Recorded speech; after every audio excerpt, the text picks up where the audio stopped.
여러분, 오늘은 미용 의료기기 시장의 강자죠. 인모드 이야기 좀 해볼까 하는데요. 근데 그냥 평범한 실적 발표 훑어보는 거, 그런 거 아닙니다. 저희는 훨씬 더 깊숙이 들어가 볼 거예요. 네, 맞아요. 회사에서 딱 준비해온 그런 발표 자료는 그냥 건너뛰고 바로 애널리스트들의 아주 날카로운 질문이 오고 가는 그 질의응답 시간으로 점프할 겁니다. 왜냐고요? 바로 여기서 회사가 진짜 뭘 고민하고 있는지, 어떤 어려움이 있는지 가장 솔직한 모습을 볼 수 있거든요. 자, 그래서 오늘 우리가 이 Q&A를 통해 집중적으로 파헤쳐 볼 4가지 주제입니다.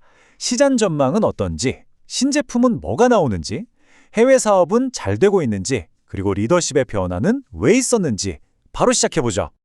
자, 그럼 첫 번째 주제, 시장 전망부터 시작해 볼까요?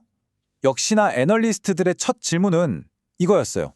요즘 경제가 이렇게 불확실한데 인모드는 괜찮은가요? 바로 이 거시경제에 대한 거였죠. 그러니까 구체적으로는 이거죠. 계속 경제가 이럴 텐데 2026년 성장 전망 솔직히 어떻게 보세요? 다들 내년, 내후년이 궁금했던 겁니다. 자, 여기에 대한 CFO의 답변이 아주 명확했습니다. 딱 한 단어, 보수적. 그러니까 내년 계획 짤 때는 지금 워낙 불확실한 게 많아서 좀 보수적으로 가려고 합니다. 라고 딱 잘라 말했어요. 이게 뭘 의미하겠어요? 회사가 지금 시장 상황을 절대 만만하게 보고 있지 않다는 거죠. 섣불리 다 잘 될 겁니다. 이런 말 안 한다는 거예요. 자, 경제 얘기가 나온 김에 바로 이 질문이 따라 붙습니다. 요즘 금리 좀 내렸잖아요? 그럼 병원들이 장비 살 때 부담이 줄어서 판매가 좀 늘지 않았나요? 하는 약간의 기대가 섞인 질문이었죠. 그런데 말이죠. 이 기대와 현실 사이의 온도차가 아주 명확했어요. CFO는 금리가 내리긴 했는데 아직 매출이 확 늘어날 만큼 의미 있는 수준은 아닙니다. 라고 선을 그었고요. CEO는 한 걸음 더 나아가서 병원들이 장비 리스할 때 내는 이자율이 높은 건 미국뿐만 아니라 전 세계적인 문제예요. 라고 덧붙였죠. 한마디로 금리 인하 효과가 시장에 제대로 나타나려면 아직 시간이 더 필요하다. 바로 이겁니다. 자, 그럼 시장 상황이 이렇게 녹록지 않다는 건 알겠는데 그럼 인모드는 가만히 있을까요? 아니죠. 이럴 때일수록 중요한 게 바로 회사의 진짜 실력, 바로 신제품 개발 능력 아니겠어요? 이제 인모드의 미래 먹거리, 제품 파이프라인 속으로 들어가 보겠습니다. 애널리스트들이 가장 궁금해했던 것 중 하나가 바로 이겁니다. 인모드가 새로운 상장 동력으로 밀고 있는 안과 분야, 그중에서도 특히 안구 건조증 치료 기술이 지금 어디까지 왔냐는 거죠.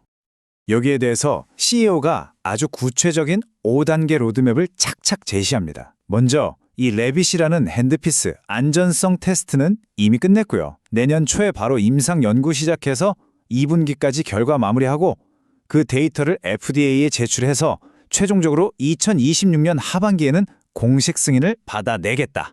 아주 그냥 체계적인 계획을 딱 보여준 거죠. 근데 여기서 진짜 재밌는 게 있어요.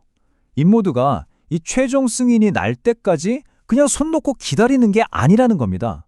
이미 다른 걸로 받아놓은 FDA 승인이나 임상 데이터를 가지고 안구 건조증 치료라는 말을 직접 쓰진 않지만 사실상 그 효과를 다 설명하면서 시장을 미리 만들어가고 있다는 거예요.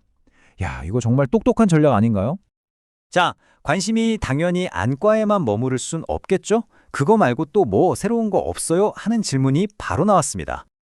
CEO의 답변을 정리해보면요. 크게 2가지입니다. 첫째, 내년 1월 말이나 2월 초에 기존 제품들을 보완해줄 새로운 미용 레이저 2개가 나온다. 그리고 둘째, 최근에 출시한 남성 비뇨기과 관련 플랫폼 있죠? 이걸 이제는 전담팀뿐만 아니라 인모드의 모든 미용 영업팀이 다 같이 팔기 시작했다. 본격적으로 시장을 넓히겠다는 거죠.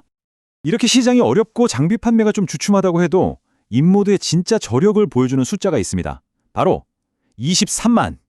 이게 뭐냐면요. 딱 한 분기, 2025년 3분기 동안 팔린 일회용 소모품 팁 개수예요. 장비는 한 번 사면 그만이지만 소모품이 이렇게나 많이 팔린다는 건 전 세계 병원에서 인모드 장비로 시술이 정말 꾸준하게 아주 활발하게 이루어지고 있다는 가장 확실한 증거죠. 자, 신제품 이야기는 이쯤 하고요. 이제 인모드의 또 다른 성장 엔진이죠. 북미를 넘어서 전 세계로 뻗어나가는 글로벌 시장 확장 전략에 대해 한번 들어보겠습니다. 애널리스트들이 이렇게 물었어요. 미국 밖에서는 사업이 어떻게 돌아가고 있나요? 구체적인 전략이 뭡니까? 하고요. CEO의 설명에 따르면 인모드는 지금 무려 88개에서 90개국의 제품을 팔고 있는데요. 중요한 건 그냥 대리점을 통해서 파는 게 아니라는 겁니다. 유럽에는 자회사가 5개나 있고 아시아에도 호주, 인도, 일본, 태국에 직접 진출했고요. 최근엔 아르헨티나에 자회사를 세워서 남미 시장을 총괄하게 했어요. 그리고 다음 타겟은 바로 본사가 있는 이스라엘 시장에 직접 진출하는 거라고 합니다. 이렇게 직접 챙기면서 시장 지배력을 키우겠다는 거죠. 자, 이제 오늘 이야기의 마지막 주제입니다. 인모드에게 가장 큰 시장, 바로 북미 지역에서 있었던 아주 중요한 조직 개편에 대한 이야기인데요. 애널리스트들이 이걸 딱 짚어서 물어봤어요. 북미 총괄 사장을 왜 바꾼 건가요? 그 배경이 뭡니까? 하고 말이죠. 아무래도 가장 중요한 시장의 리더가 바뀌었으니 궁금할 수밖에 없었겠죠. 알고 보니 이 새로운 북미 총괄 사장 마이클 데니슨이라는 사람은 어디서 갑자기 데려온 사람이 아니었어요. 무려 인모드에서 10년 넘게 일하면서 잔뼈가 굵은 그야말로 내부 사정을 훤히 아는 베테랑을 승진시킨 거였습니다. 그럼 왜 이 사람을 앉혔을까?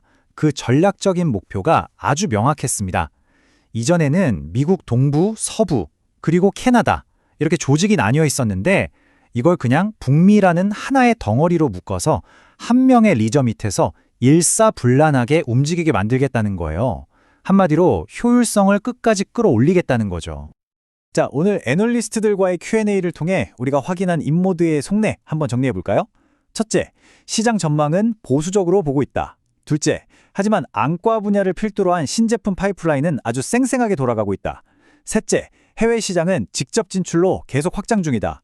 그리고 마지막으로 가장 큰 북미 시장은 조직을 하나로 합쳐서 더 강하게 만들고 있다. 이겁니다. 결국 이야기는 이렇게 정리되네요. 밖에서는 힘든 경제의 파도가 계속 밀려오는데 안에서는 신제품 개발하고 해외 시장 뚫고 조직을 다지면서 열심히 배를 단단하게 만들고 있는 거죠. 과연 인모드의 이런 치밀한 내부 전략이 이 거친 외부 환경의 압박을 이겨낼 만큼 충분히 강할까요? 2026년 인모드의 황해를 지켜볼 가장 중요한 포인트가 아닐까 싶습니다.